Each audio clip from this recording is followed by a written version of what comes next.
have been up there like a little yenta. Let him hear it, everybody. Ken Cocker. Our next performer, we're coming back to Toledo. Put your hands together for the wise man, Bill Mack. All right, I am the wise man, as he said. I'm the wise man because I've been through a lot of shit in my life. And one thing about that is I don't think I'm smarter than anybody here, okay? It's a learning experience. I've learned a lot, so I want to teach a lot.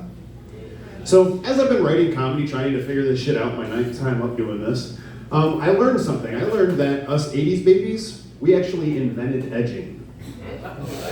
Now think about it. Remember dial-up internet? That was the originator of edging. You click on the link and you had at least 20 minutes before you got to see the goods.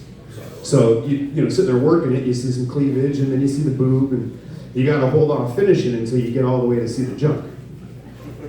Now imagine in 2026 if we had the same internet speeds, spend all that time working your meat, you get almost there, so you run and you grab your tube stock, you sit down, look up, realize she's got a bigger cock than you do.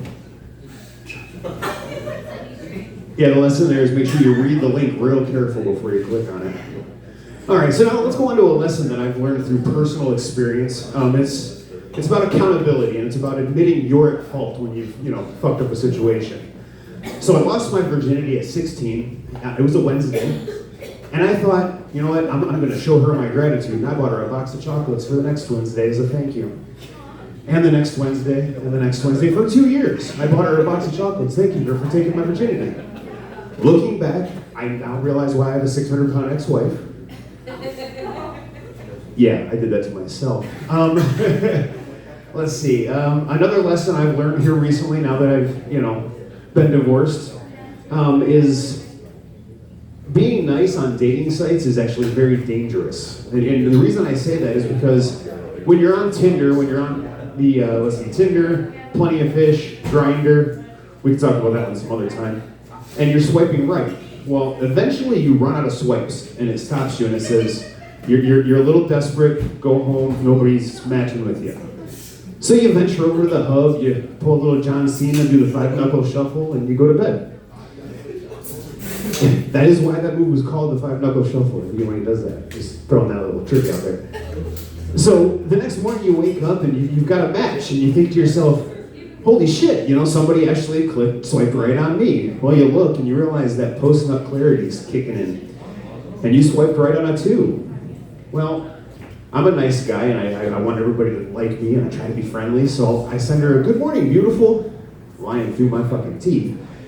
So here I am, 5 years later, child support and alimony, but, I couldn't block her. I had to, follow through with the commitment.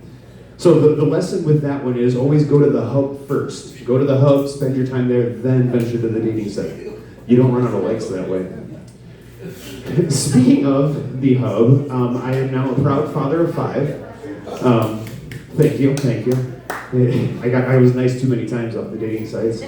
Well, my oldest son, when he turned 13 and he got his first smartphone, I thought, well, internet safety is important, right? Well, I'm going to be the cool single dad, and I'm going to teach him Pornhub safety, because that's where the real importance is. I can't afford to replace that damn phone.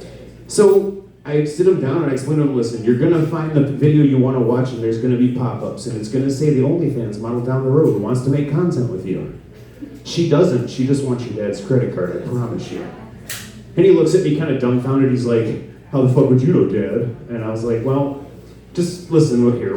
For me, it was the MILF down the road. We didn't have OnlyFans back then. And he kind of laughs, and he looks at me confused, and he's like, well, spill the beans, Dad, tell your story. And I said, well, I was, on the hub, and the pop-up came up with MILF down the road. And it was tax season, so I had like a few extra bucks in the account, because your mom let me claim you that year.